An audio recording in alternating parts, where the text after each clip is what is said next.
What's up, guys? This is Showtime's Fight Forum. As always, like, subscribe, and all that good stuff. Thank you for watching. I am your boy, Showtime. Now, let's get into the nitty-gritty. I've said this before, but man, I have to backtrack for all the fights that's happened. Realistically, like, I picked the best time to be on vacation, but I also picked the terrible time to go on vacation because there was so much to talk about, and I wanted to talk about it, but I was enjoying life, so, you know. I was taking notes, though, you know, on my boat. On my boat I was on. It was, yeah, you know, whatever. Now, I want to talk boxing with this segment. There was a lot that happened in the boxing world, specifically the lightweight division. I mean, as we know, that's one of the most talent-rich divisions in boxing, lightweight, welterweight.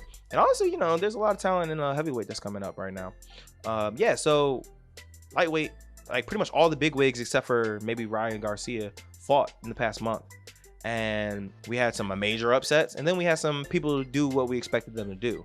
So, I mean, I want to start off with the obvious and then talk about obviously the big upset we all know, which is George Gamboa versus Teofimo.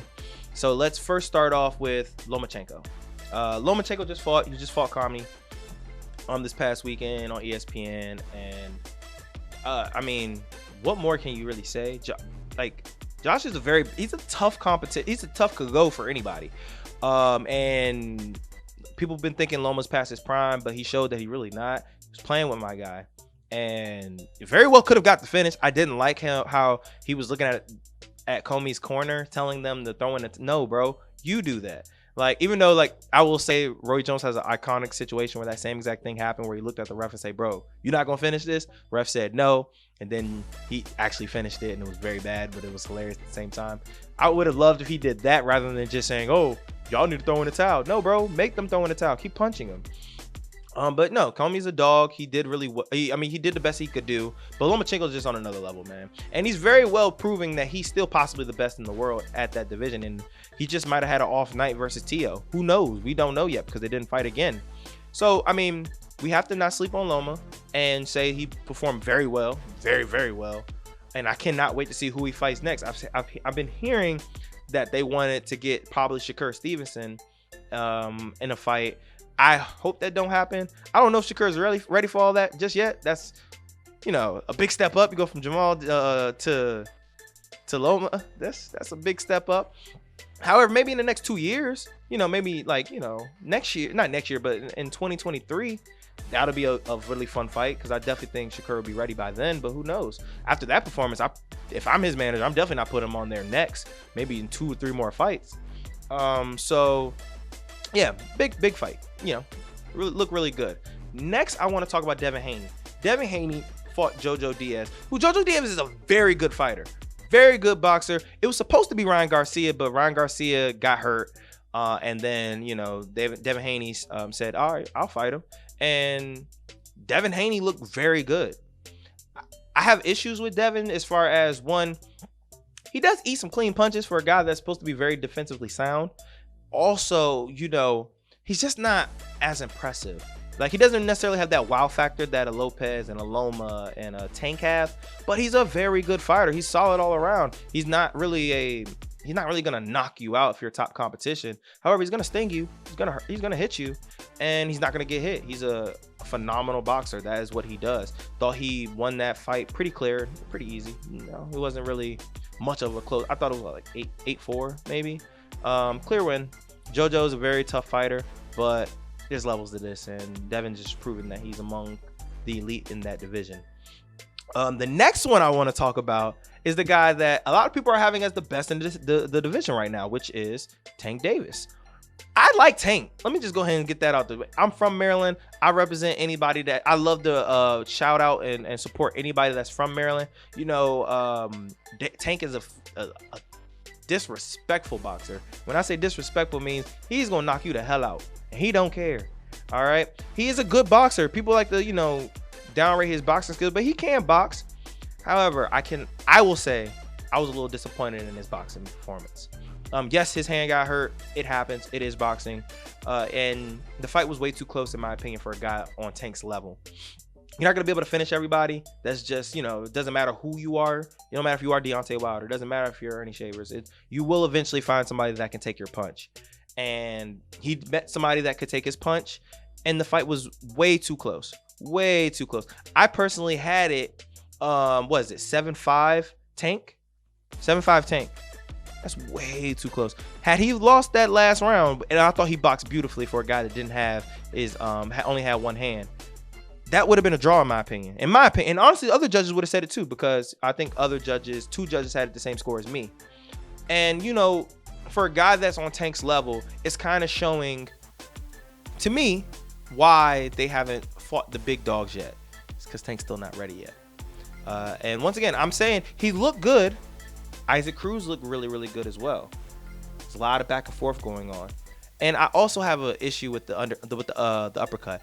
It's beautiful and it lands. However, I do believe that it can and will get eventually timed. And you know, throwing lead uppercuts is not always the best decision. He throws a lot of them. So yeah, you got to watch out for that. It's always a big no-no in fighting to, you know, throw lead uppercuts, but he does it way too often in my opinion. He's very quick and he sets it up beautifully, but there's levels to this. Isaac Cruz is very good, but he's no Ryan Garcia. He's no Lomachenko. He's no Devin Haney. So like I said, it was a good fight. I thought Tank looked well. However, I expected a little better. Yeah, so and you know, people are saying he's the best in lightweight. If you want to say that, I'm not gonna sit here and argue with that, because right now he's undefeated. He's knocked out most people he's fought. He has that X factor, so I get why you do it. I'm not gonna sit here and like press you out about it. I just personally would have other people above him, just off of based of resume and also recency. So yeah, so and I'll honestly give you my rankings of how I view all these guys after the fact. Now the big fight, the biggest upset of the year in boxing, which was George Gambosa fighting Teofimo Lopez. Let's put in perspective. This fight was booked 9 different times. These guys have been in 9 different training camps. And I just really feel bad for both of them for that same situation, because at the end of the day, it sucks to have to keep reverting and having to keep training, not being able to relax and spend time with your family, things like that. It's mainly Triller's fault, but then at the same time, you guys should have known Triller's a little fluke. So let's dive into this fight. Teofimo had probably the worst game plan of the year. We're giving away superlatives, let's also give away for worst game plan of the year. It goes to Teofimo Lopez. I don't understand what he was thinking. I don't understand why they came in with the idea of let's go balls to the wall first round and not give this man any respect. George Gambosa is undefeated, man. This guy obviously is tough. This guy's not no scrub. You can't keep treating me. You gotta have respect for your opponents, man. You have to respect them, but not respect them at the same time. All right, I know that's a little contradiction, but I'll explain it. You have to respect these guys enough to know they're undefeated. They have capabilities to possibly beat you. You don't respect them by being fearful that they can beat you. There's a balance to it, though. You should know, yes, this guy's good, but I'm better. But there's nothing this man could do to me, and I could just walk through him, and I'm just Jesus. That's how he fought that first round. It was not smart. He left himself open. He got countered. He got dropped. That set the tone for the rest of the fight. Not only did you lose the round 10-8, but you gave George Gambosa so much confidence that he could beat you. And that carried into the entire fight. Now, granted, yes, he had some bright spots, and he did knock him down and dropped him, in the 10th round or so, which shows that his power translates. However, it's still not smart to give these people confidence. We know when it comes to underdogs or anything, you give these men a glimmer of hope and confidence, they can take it over. And next thing you know, there's a movie about you. Sports is about what? Momentum. Doesn't matter if it's boxing, doesn't matter if it's football, doesn't matter if it's basketball, soccer, anything. It is about momentum. You gave this man so much momentum going forward because of your dumb decision. And then you got to go into your father. Your dad did not help you at all. And honestly, I blame him for the ignorance afterwards when you said that you won and you blamed the zone. Because your dad filled in your head that you were winning. You don't get better by yes men. You don't get better by people telling you what you want to hear. I love corners that are honest and real with you. Bro, you lost that round. You need to step it up. Hey, you need to give him some type of technical advice, but also mentally, you need to let him know, bro, you're losing. You're not winning this fight. Why? Because then you get these guys, you put pressure into these guys. What happens with pressure? You know, these guys can be rocks and turn into diamonds. Or honestly, they can just be pressured and then they collapse. However, that's not your fault nor your problem. You need to let them know the truth. He didn't let him know the truth the entire fight. Teo, for some odd reason, thought he won. Nobody else thought he won. Literally nobody. We all know he lost. It was a close-ish fight, but it wasn't that daggone close. We know who won. Kambosos won. So yeah, I didn't really like it. I do think that he just needs to go up or do a rematch. I personally think he needs a rematch first before going up. Don't stay at 135. You're obviously not your best there. You need to go to 140. However, the way that you lost and how you lost, you need to get some steam back. You need to get some momentum back. You need to show everybody it was the weight cut. You need to show everybody it was the family issues. You need to show everybody it was everything else outside of this man just being better than you. And unless you really do think he's better than you, then just go ahead and go up. But I would just do the weight cut one more time, be done with it. But you got to show the world that you're the best and one of the best boxers in the world. And you're one of the best lightweights or junior welterweights in the world. And I mean, you still have the capability, in my opinion, to show that by rematching him. If you don't, I'm still going to view you as a tough fighter and a top ranked fighter because you are. However, you are staying forever because you did just lose to Kambosos. What's next for George? I mean, man, I feel like he's going to take a mandatory, but man, I do think he's one of the people that don't care who he fights, and he would love to fight the Lomachenkos. He would love to fight Tank and everybody else. So he just gave me that vibe. And I just think foreigners, like people from outside the country, love to fight the best. I just think it's more like the American tradition. I'm not going to say that it's just Americans. However, I do think a lot of American boxers love to, you know, just play the money game, where I think a lot of foreigners are just like, bro, I just want to fight the best. And also I want to get paid too. I'm not saying they don't want the money. Obviously, they want the money too. So yeah, so that's how I view that. So I think Kambosos' next fight is probably going to be a mandatory, but then I think after that, he's going to try to look for a Devin Haney. He's going to try to look for Tank. He's going to try to look for these guys. Whether they answer the call, we'll see. And I do think that he should, because granted, I think George is a phenomenal boxer. I do think that Tank would destroy him. I do think Devin Haney would beat him. I think that would be a very competitive and fun fight, though. But I do think Devin is better. I would love to see him versus Ryan Garcia. I think Ryan Garcia will also beat him.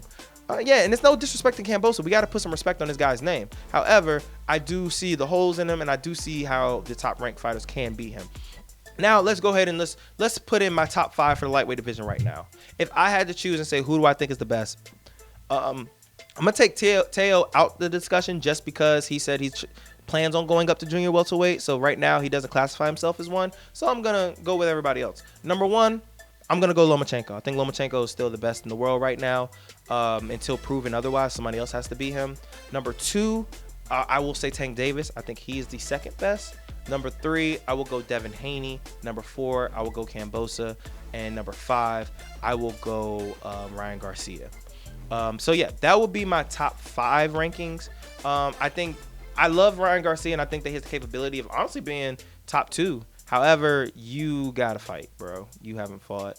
Canelo's questioning your work ethic.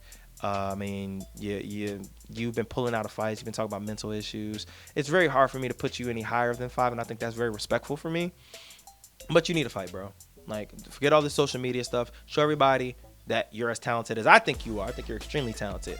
So yeah, that's my opinion. That's how I feel. You tell me who you think is top 5. What do you think about the lightweight division? And what do you want to see next? Like, what kind of matchup you want to see? Because I'm very excited for the division.